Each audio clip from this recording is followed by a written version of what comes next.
Hey, so if you've been watching the news lately, you've been seeing the war on vaping products right now. In today's video, I'm going to show how that actually affects you personally as well as in business sense. Stay tuned.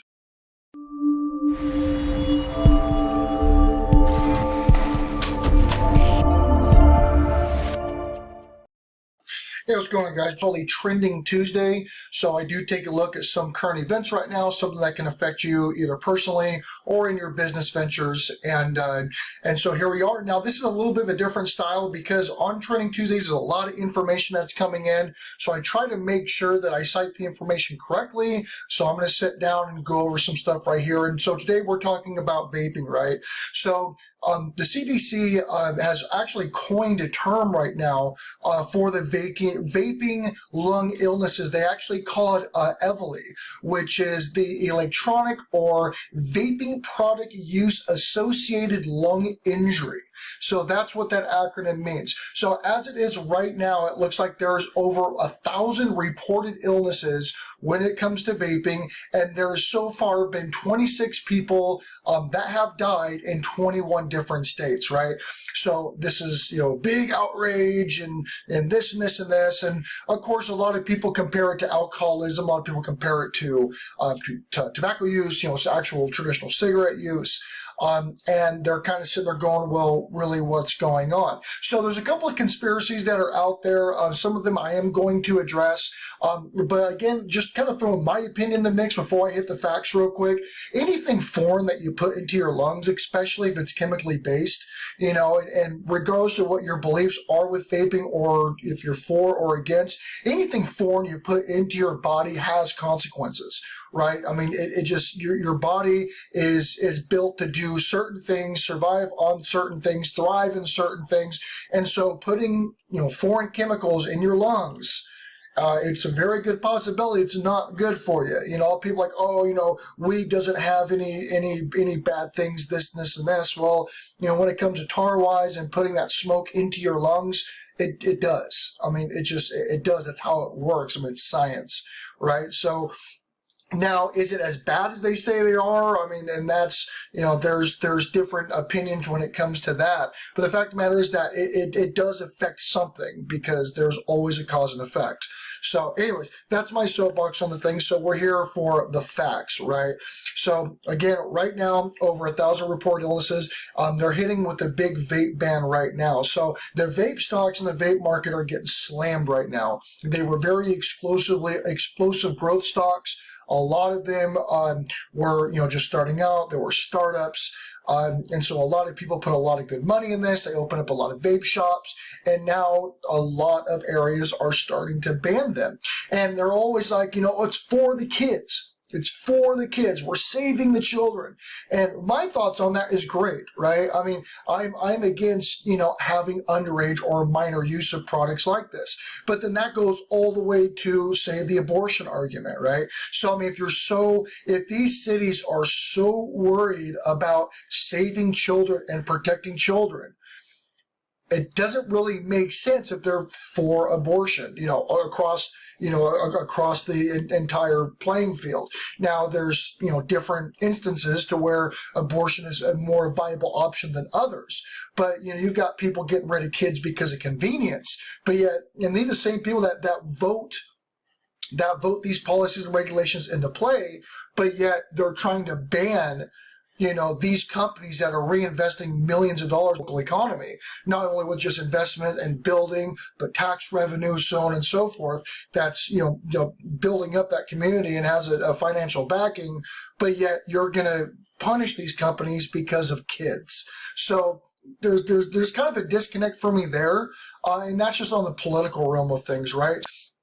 The places that have banned e-cigarettes is actually a lot more, there's a lot more that has banned it than what I knew. And so, and just to kind of touch on another conspiracy as well, because this was big in the weed market as well, is that it's big tobacco that's trying to ban this, right?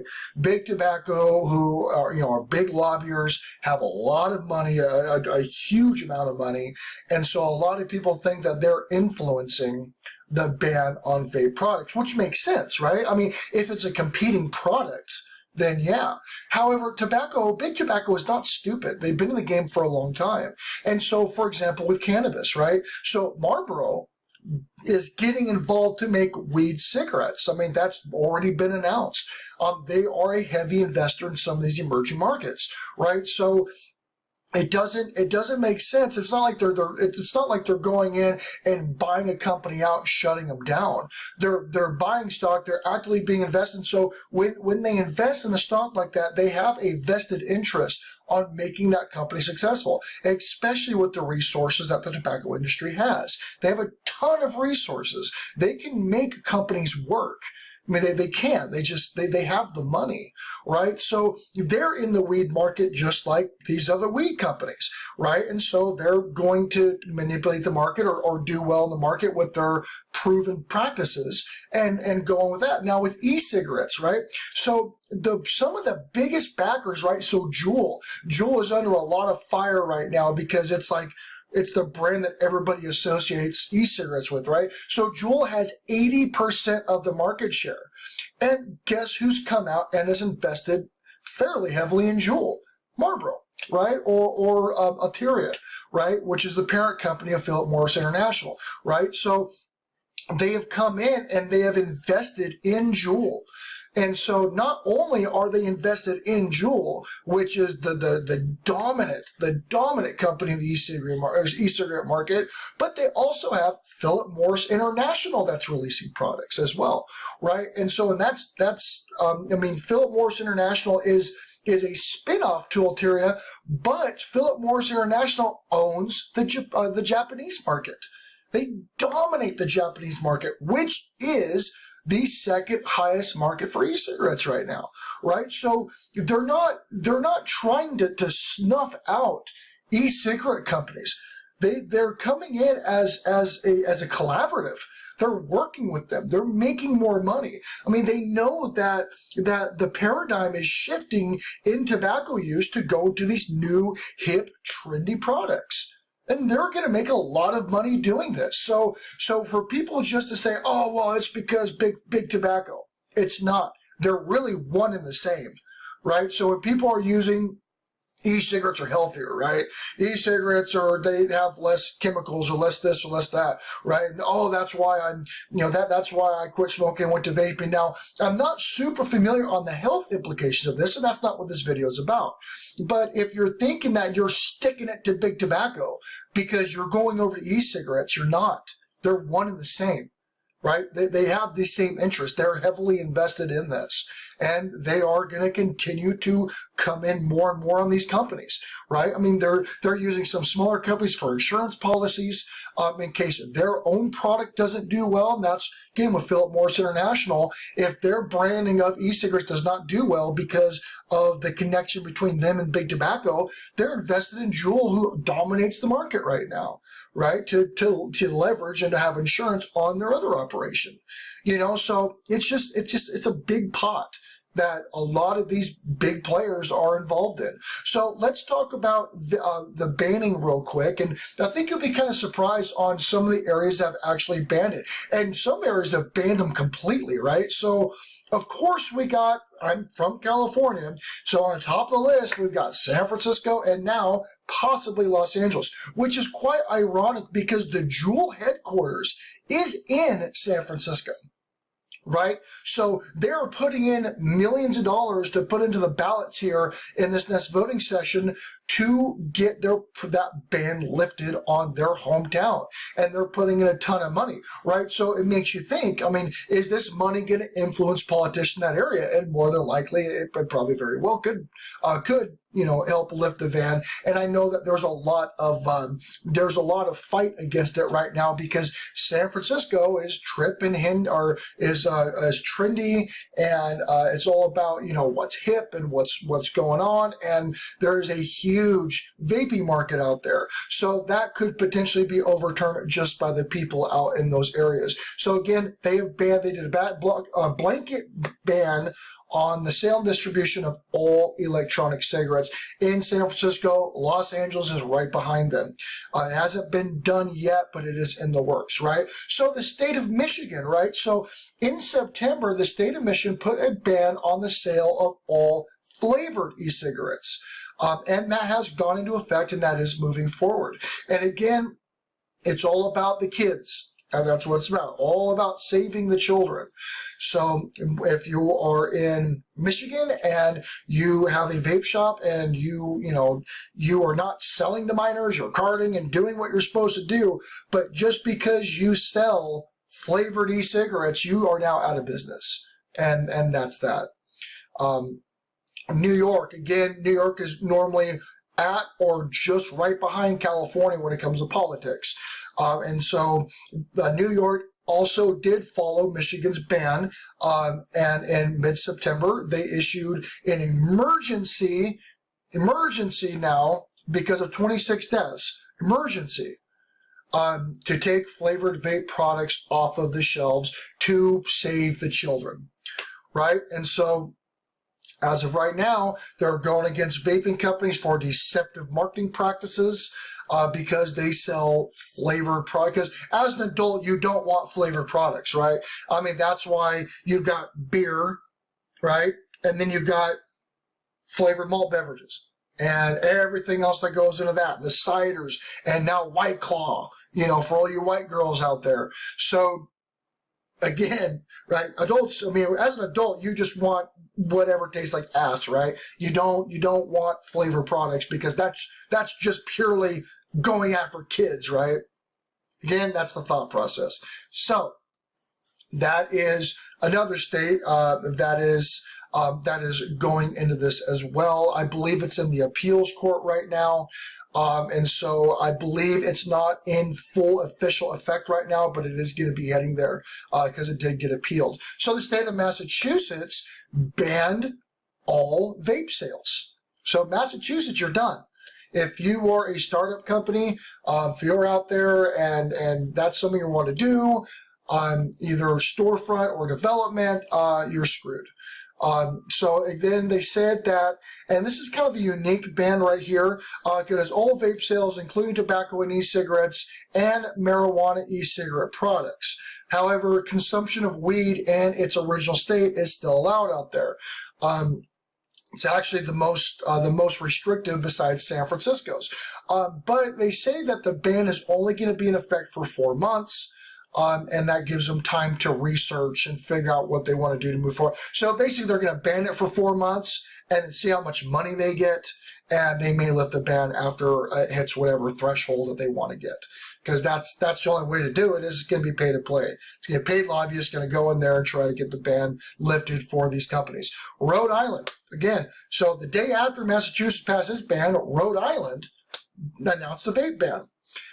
So it's a little less restrictive, but the statewide ban, and I'm quoting right here from the article from Squire, is the ban only covers flavored e-cigarette products. Again, it's a flavor ban, making it illegal to manufacture, distribute, or to sell them because of the public health crisis right now.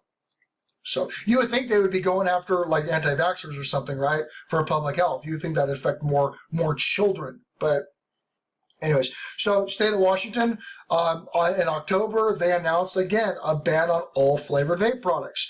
And this also includes those with THC. So again, THC and flavored vape products are now nixed from the state of Washington, and it was an emergency rule. And again, just like the other state mentioned previously, this is going to be in effect for 4 months and can be extended as they continue to do more research, because it is an emergency. It is there is nothing in the world that is more pressing than vaping right now. Vaping is like, that's the thing right now. So, state of Washington, right there. State of Oregon. right behind Washington, they enacted a statewide ban on flavored nicotine and cannabis e-cigarettes. So this ban is going to last for 6 months while they research, right? They try to figure it out.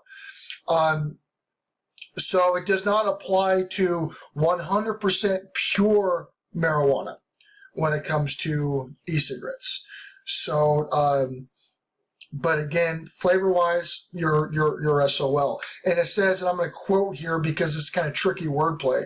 So Oregon, quoting, interestingly, the ban does not apply to products that use 100% pure marijuana terpenes. I believe that I don't know what that is. I guess that's the chemicals in it, which give vape products flavor and scent, the Associated Press reports. The exception makes some sense as many of the products the CDC has linked to vaping illnesses contain additives instead of pure marijuana terpenes for flavor. So I guess that is a natural, so I will correct myself. I guess that's not a chemical, that's a natural element of pure marijuana for the e-cigarette consumption. State of Montana, 120-day vape ban is in the works right now. It's going to cover all vape products and the sales of vape products that contain flavored nicotine, THC, or CBD.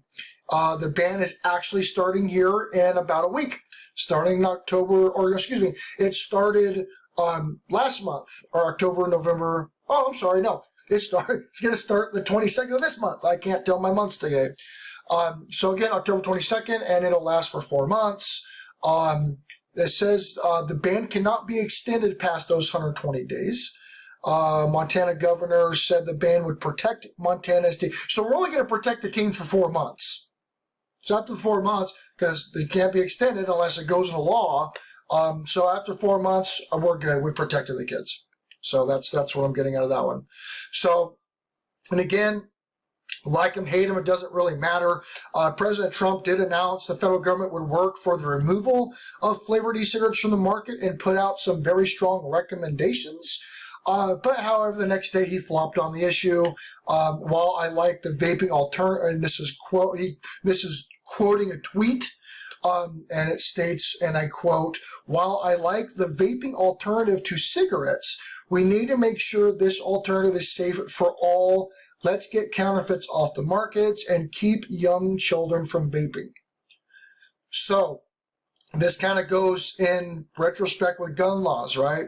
So if you buy a firearm legally from a manufacturer, go through all the checks, the whole 9 yards, that doesn't mean that criminals do the same thing, because the vast majority don't, and they're on the black market. So this is kind of the same philosophy, where they're going to attack and ban legitimate producers and manufacturers and distributors of this product because of black market actions. It's not going to stop the black market. It's going to fuel the black market. It's going to make the black market that much more enticing. And that's for anybody. I mean, you're going to have legal adults that are going to go in and buy this stuff off the black market, because you're not going to stop this. You're not going to stop nicotine addiction. You're not going to stop the consumption of THC and CBD. THC and CBD has marketed health benefits, even though the federal government doesn't recognize it. The federal government doesn't recognize it, but when it comes into full federal law, because it is legalized in some states right now, you know they're going to tax the hell out of it. They're going to get their money, right? It's all kind of a mess. So again, I'm not a vapor. I'm kind of partial on it.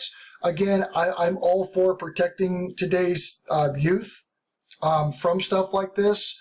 However, you can't be like, oh, protect the kids here, and then, oh, who cares, throw the baby in the garbage can here. There needs to be consistency, in my opinion, and there's not. It just kind of seems like this is a relevant topic to have politicians express their desire and love for kids. So anyways, what do you think about the video? What do you think about vaping in general? Are you a vapor? Are you not? Do you support it? Do you not? Do you support these bans? Do you think it's the right way? Do you think it's the right direction that we're going right now? Or do you think that we could be doing something better? Let me know in the comments below. Again, I'm Jacob Billett, CEO of Billett Enterprises, and I will catch you all on the next video.